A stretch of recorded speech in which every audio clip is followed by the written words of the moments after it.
असम के मुख्यमंत्री हेमंत बिस्वा शर्मा ने शहर में 316.11 करोड़ रुपए की लागत से बने 2.28 किलोमीटर लंबे फ्लाईओवर का उद्घाटन किया।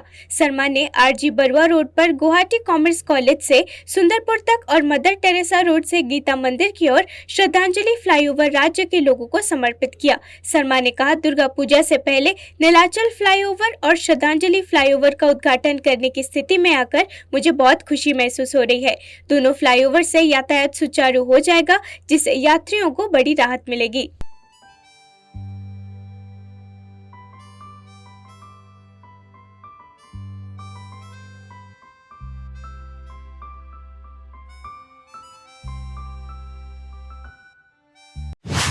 तेलंगाना के राज्यपाल और पुडुचेरी एलजी तमिलिसाई सुंदरराजन ने आध्यात्मिक गुरु बंगारू आदिलकर को श्रद्धांजलि दी, जिनका चेंगलपट्टू जिले में निधन हो गया था।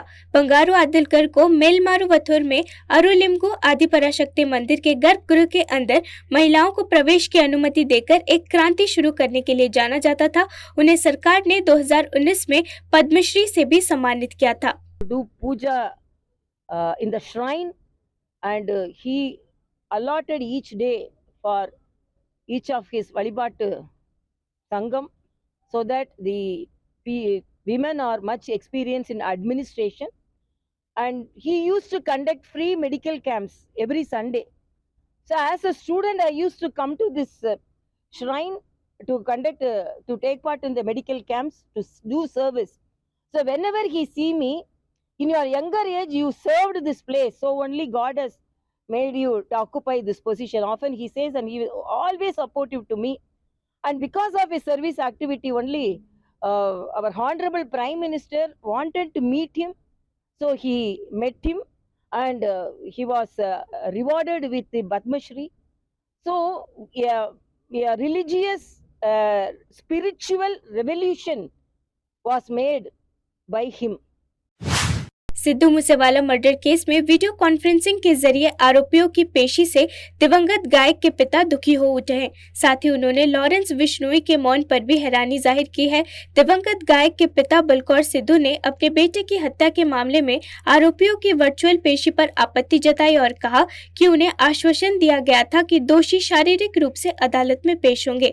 सिद्धू मूसेवाला के लिए इंसाफ की राह देख रहे पिता बलकौर सिद्धू ने कहा, हमें आश्वासन दिया गया था कि आरोपियों को शारीरिक रूप से पेश किया जाएगा, लेकिन उन्हें वीडियो कॉन्फ्रेंस पर भी ठीक से पेश नहीं किया गया। आज 25 आरोपियों में से 22 को पेश किया गया। लॉरेंस बिश्नोई ने भी कुछ नहीं बोला क्योंकि उसने मौन धारण किया हुआ था। हम इस स्थिति में बहुत असहाय हैं। मामले पर अगली सुनवाई 2 नवंबर को होगी। पेश होना है, उन्होंने कदों बोलना है या नहीं बोलना है, ਅਸੀਂ ਤਾਂ मतलब एक बेबस जे नजर आ रहे हैं। ਜਿਹੜੇ मलकजगिरी स्पेशल ऑपरेशन टीम और कीसरा पुलिस ने 3 गांजा तस्कर को पकड़ा, जो एक मिनी ट्रक में 8 लोहे के खंभे के बक्सों में छुपाकर ओडिशा से शहर में 430 किलोग्राम गांजा की तस्करी कर रहे थे। पुलिस ने मोहन राठौड़, पेद्दा बाबू राव और मदेला रमेश को गिरफ्तार किया। वहीं 2 अन्य लोग भाग निकले। मेडचल मलकजगिरी अधिकारियों ने कहा कि special operation team Malkajgiri zone के अधिकारियों ने कीसरा पुलिस के साथ मिलकर गुरुवार को ओडिशा से हैदराबाद तक 430 किलोग्राम गांजा ले जाने के आरोप में 3 लोगों को पकड़ा है।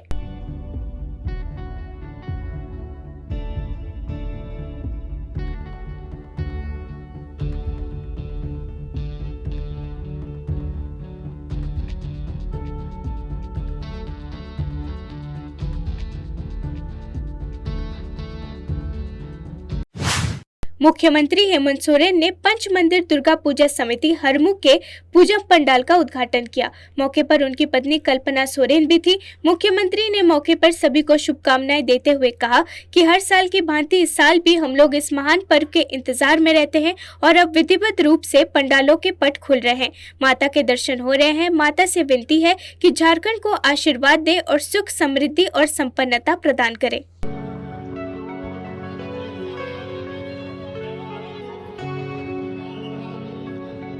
हर साल की बात है, इस साल भी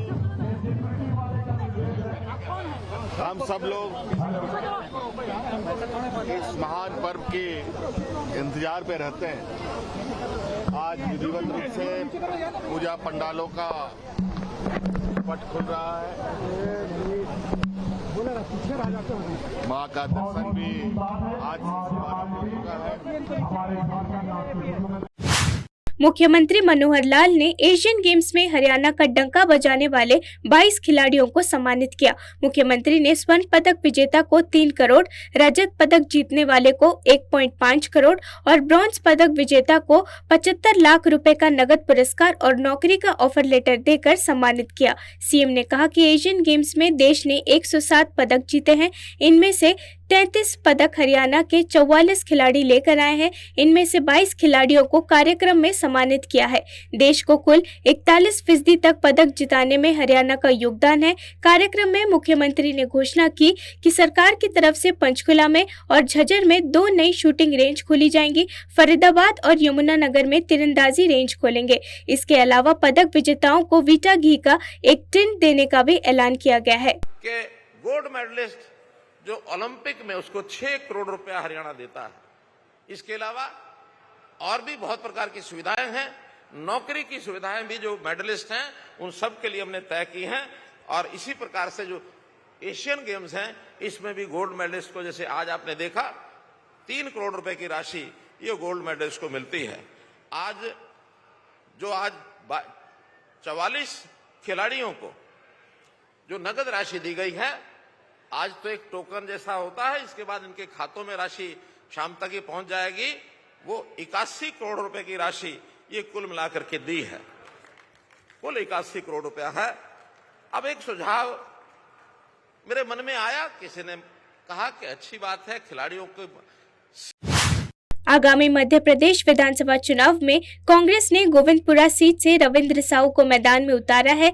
एएनआई से बातचीत करते हुए रविंद्र साहू ने फैसले के लिए मध्य प्रदेश के शीर्ष नेतृत्व का आभार व्यक्त किया और कहा कि पार्टी ने पिछले 4.5 वर्षों में उनकी कड़ी मेहनत और समर्पण के कारण उन्हें चुना। उन्होंने कहा, मैं मध्य प्रदेश के शीर्ष नेतृत्व का आभार व्यक्त करता हूँ। उन्होंने मेरी 28 साल की कड़ी मेहनत को देखकर बिना किसी राजनीतिक पृष्ठभूमि वाले एक साधारण कार्यकर्ता को उम्मीदवार के रूप में चुना। मैं हार्दिक आभार व्यक्त करता हूं। गोविंदपुरा पिछले 43 साल से एक ही परिवार और एक पार्टी को विजय बना रहा है, लेकिन हमने पिछले 4.5 साल में काम किया है और जनता इस बार बदलाव के मूड में है।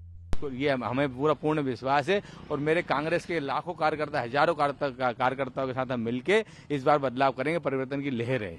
मुश्किल है, लेकिन क्या कुछ मुद्दे रहेंगे आपके? सबसे पहले शिक्षा का मुद्दा। इस क्षेत्र में कोई भी सरकारी स्कूल बहुत अच्छा नहीं, पिछले 43 साल होने के बाद भी ना कोई सरकारी बहुत अच्छा अस्पताल है। दूसरा सड़क एक मेन मुद्दा है। जब भी सिर्फ घोषणा करके सड़क 3-3 साल से लोगों की सड़क नहीं बनी है। पूरे क्षेत्र जितनी भी अवैध कॉलोनी है उसके आसपास कोई भी डेवलपमेंट नहीं है। लोगों के पास जल की कोई, नर्मदा जी का जल का वादा किया 24 घंटे का, आज तक नर्मदा। प्रधानमंत्री नरेंद्र मोदी ने दिल्ली मीरठ आरआरटीएस गलियारे के 17 किलोमीटर लंबे प्राथमिकता वाले खंड का उद्घाटन किया, जिससे क्षेत्र में यात्रा सुगम बनेगी। प्रधानमंत्री मोदी ने साहिबाबाद और दुहाई डिपो स्टेशन को जोड़ने वाली नमो भारत ट्रेन को हरी झंडी दिखाई, जो भारत में रीजनल रैपिड ट्रांजिट सिस्टम की शुरुआत है। ये ट्रेन 180 किलोमीटर प्रति घंटे की रफ्तार से दौड़ सकती है। प्रधानमंत्री को यात्रियों और ट्रेन के चालक दल सदस्यों के साथ भी बात करते हुए देखा गया। इस समारोह में उत्तर प्रदेश के मुख्यमंत्री योगी आदित्यनाथ और शहरी मामलों के केंद्रीय मंत्री हरदीप सिंह पुरी भी मौजूद थे। पंजाब विधानसभा का 2 दिवसीय सत्र शुरू होने वाला है, लेकिन इस विधानसभा सत्र को लेकर पहले ही विवाद छिड़ा हुआ है। राजभवन की तरफ से पंजाब सरकार को पहले ही चिट्ठी भेजकर कहा गया था कि अगर विधानसभा का सत्र बुलाया जाता है तो वो गैर कानूनी होगा।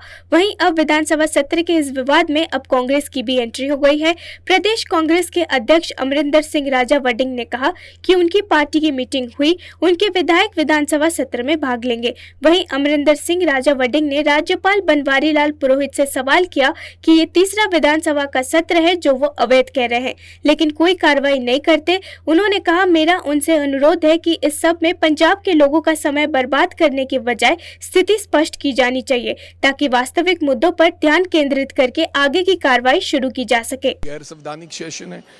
आज उन्होंने पिछला जो सत्र था 2 दिन का स्पेशल सेशन गैर संवैधानिक, और आज वाला जो सत्र है अब भी ये कहा क्या गैर संवैधानिक है। गैर संवैधानिक के ऊपर मोहर नहीं लगाएगा गवर्नर, अगर नहीं लगाएगा तो काम वहीं का वहीं है, वो कागज रह जाएंगे। पहले भी बहुत सारे जो बिल थे वो लटके हुए हैं, बातें लटकी हुई हैं। तो मेरे को लगता है केवल जनता को मूर्ख बनाने के लिए हम विधानसभा सत्र नहीं बुलाएं, उसका कोई महीने होना चाहिए, उसका कोई मकसद होना चाहिए। हाँ, नहीं तो बहस हम खुले ग्राउंड में भी कर सकते हैं, रादर देन स्पेंडिंग 70-75 लाख रुपया खर्च करने जिसका कोई मकसद नहीं है। तो ये है। तो क्या लगता है कि आज मिलेंगे आप, गवर्नर से मिल सकते हैं? लेट्स सी, अभी हमारी मीटिंग है 10:30 बजे, CLP साहब आ रहे हैं, हम सब लोग इकट्ठे होकर आपस में बातचीत करें। तेलंगाना के रंगारेड्डी में आज सोमवार को भीषण आग लगने की घटना सामने आई है कि यहाँ एक दुकान आग की लपेटों से घिरी हुई है। बताया जा रहा है कि आग तेलंगाना के रंगारेड्डी जिले के वनस्थलीपुरम इलाके में एक दुकान में लग गई। इस दौरान दुकान में आग की लपेटों और काले धुएं के गुब्बार को देख अफरा तफरी का माहौल बन गया। इस बीच घटना के बारे में दमकल विभाग को सूचना दी गई। मिली जानकारी के अनुसार दुकान में आग आज सुबह में लगी है। सूचना मिलते ही मौके पर दमकल की गाड़ियां पहुंची और दुकान में लगी आग को बुझाने का अभियान शुरू कर आग को बुझाया जा रहा है। आग स्कूल बैग, लगेज बैग समेत अन्य सामान बेचने वाली 2 शटर वाली दुकान में लगी। किसी के हताहत होने की सूचना नहीं है। हालांकि आग पर नियंत्रण पा लिया गया है। पानी एक्स्ट्रा जरूरत पड़ता बोल के दूसरा गाड़ी भी मंगाया। इमीडिएट बाजू वाला almost near about 200 to 300 shops रहता अंदर, पूरे मिला के जो लार्ज वाला जो जब सबको रेस्क्यू करके इमीडिएट उन लोगों को बाहर भेजा के एक ओनली सिंगल शॉप बर्न हुआ, बाकी पूरे नियर अबाउट सब शॉप सेफ है।